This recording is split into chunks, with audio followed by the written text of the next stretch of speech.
Hello everyone, welcome back to my channel. Noodles তো আমাদের সবারই কম বেশি পছন্দ, তাই না? আপনি যদি নুডলসের কোনো স্পেশাল রেসিপি খুঁজে থাকেন তাহলে এই ভিডিওটি অবশ্যই আপনার জন্য।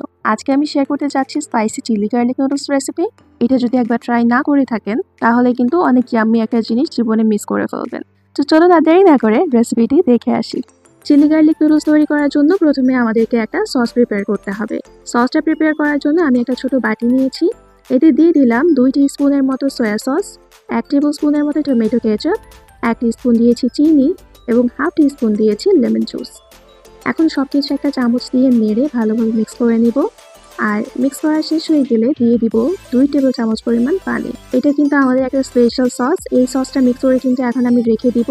আর আমি যখন নুডলসটা রান্না করতে যাব তখন কিন্তু আমাদের এই সসটা প্রয়োজন পড়বে। চিনিটা ভালোভাবে মেল্ট হওয়া পর্যন্ত সবকিছু মিক্স করে নিব। আর এই তো আমাদের সসটা প্রিপেয়ার করা হয়ে গেছে। এটাকে আমি এখন একপাশে রেখে দিচ্ছি। আর এখন কিন্তু আমাদের নুডলসটা সেদ্ধ করার পালা। আমি চুলায় একটা প্যান বসিয়েছি আর আমি আজকে 1 প্যাকেট নুডলস রান্না করব। সেই অনুসারে কিন্তু আমি এখানে পানি অলরেডি বয়েল করে নিয়েছি। আমি মিস্টার নুডলসের ম্যাজিক মশলা যে ফ্লেভারটা আছে সেই নুডলসটা ইউজ করছি। আপনি চাইলে আপনার পছন্দ মতো যে কোনো ব্র্যান্ডের নুডলস ইউজ করতে পারেন। এই বয়েলড ওয়াটারের মধ্যে কিন্তু নুডলসটা খুব বেশি পরিমাণ সেদ্ধ করা যাবে না। আমি এখানে বরাবর 2 মিনিট সেদ্ধ করে নিয়েছি। এতেই নুডলসটা কিন্তু পারফেক্টলি বয়েল হয়ে গেছে। আর এই তো দেখতে দেখতে 2 মিনিট চলে গেল। এখন আমি এটা চুলা থেকে তুলে নিব এবং আমি অলরেডি একটা পাতিলের উপর স্ট্রেনার বসিয়ে দিয়েছি। ওই স্ট্রেনারের মধ্যে আমি এই নুডলসটা দিয়ে দিচ্ছি। এতে করে এর এক্সেস ওয়াটারটা স্ট্রেন হয়ে যাবে। এক্সেস পানিটা ভালোভাবে স্ট্রেন হওয়ার পর আমি নর্মাল পানি দিয়ে কিন্তু এটা একবার ওয়াশ করে নিয়েছি। এতে করে নুডলসটা ওভারকুক হবে না এবং পানি স্ট্রেন হয়ে যাওয়ার পর একটা আটার গায়ে লেগে যাবে না এবং নুডলসটা একটু ঝরঝরে থাকবে। আপনারা কি কোথা থেকে আমার ভিডিও দেখছেন তা কিন্তু অবশ্যই কমেন্ট বক্সে জানিয়ে দেবেন। So that I can thank all of you. এখন আমরা চলে যাব আমাদের নুডলস রান্না করার মেইন প্রসেসের দিকে। এই জন্য আমি চুলায় একটা প্যান বসিয়েছি আর প্যানের মধ্যে দিয়ে দিলাম 2 টেবিল স্পুনের মতো কুকিং অয়েল।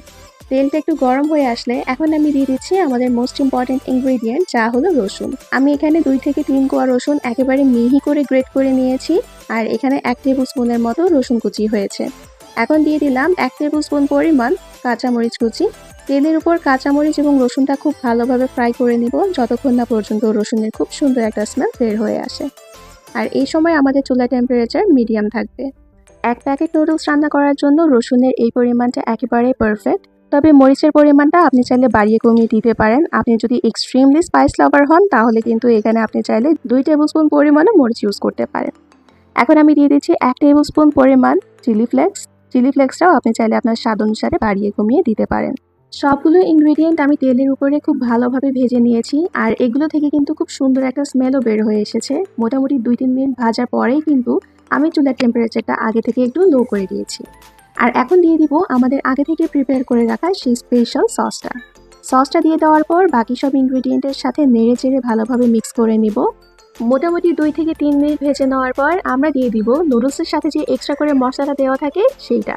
নুডলসের মশলাটা আমি চারদিকে ছড়িয়ে দিলাম আর এটার সাথে এখন বাকি ইনগ্রেডিয়েন্টগুলো আমি একটা স্প্যাচুলা দিয়ে নেড়ে চেড়ে ভালোভাবে মিশিয়ে নিচ্ছি।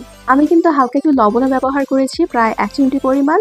আপনি যেহেতু সসের মধ্যে আগে থেকে সয়া সসটা ইউজ করেছেন, সয়া সসের মধ্যে কিন্তু এমনিতেই লবণ থাকে, তাই আপনি এখানে লবণটা দেওয়ার সময় একটু কেয়ারফুল থাকবেন। সবগুলো মশলা আমি 3-4 মিনিট ধরে ভেজে নেওয়ার পর দেখা যাচ্ছে মশলাটা আগের চেয়ে অনেকটা ঠিক হয়ে এসেছে।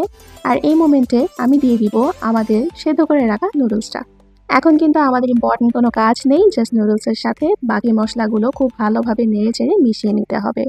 এই সময় চুলার টেম্পারেচারটা একদম লো করে দিয়েছি আর নুডলসটা মশলার সাথে খুব ভালোভাবে মিক্স করে নিয়েছি। দেখলেন তো, নুডলসটা রান্না করতে কিন্তু খুব বেশি ইনগ্রেডিয়েন্টের প্রয়োজন পড়ে না আর অনেক বেশি টাইমও লাগে না। স্টিল এই নুডলসটা এত বেশি টেস্টি আর এত ইয়ামি, আপনি যদি এটা ট্রাই না করে থাকেন তাহলে অবশ্যই একবার ট্রাই করবেন। আর এই রেসিপিটা যদি ফলো করতে পারেন তাহলে ইনশাল্লাহ আপনি খুব ভালো একটা রেজাল্ট পাবেন। আমি গ্যারান্টি দিয়ে বলতে পারছি যারা এই রেসিপিটি ফলো করবেন তারা এই নুডলসের ফ্যান হয়ে যাবেন। রেসিপিটি কেমন লেগেছে সেটা অবশ্যই কমেন্ট বক্সে জানিয়ে দিবেন আর যদি ভালো লেগে থাকে তাহলে লাইক বাটনটি প্রেস করবেন। আর আমার ভিডিওগুলো যদি আপনার কাছে ইউজফুল মনে হয় তাহলে আপনার ফ্রেন্ডস এন্ড ফ্যামিলির সাথে শেয়ার করবেন। And don't forget to subscribe to my channel. দেখা হচ্ছে ইনশাআল্লাহ নেক্সট ভিডিওতে। Till then stay happy, healthy and connected to my channel. আল্লাহ হাফেজ।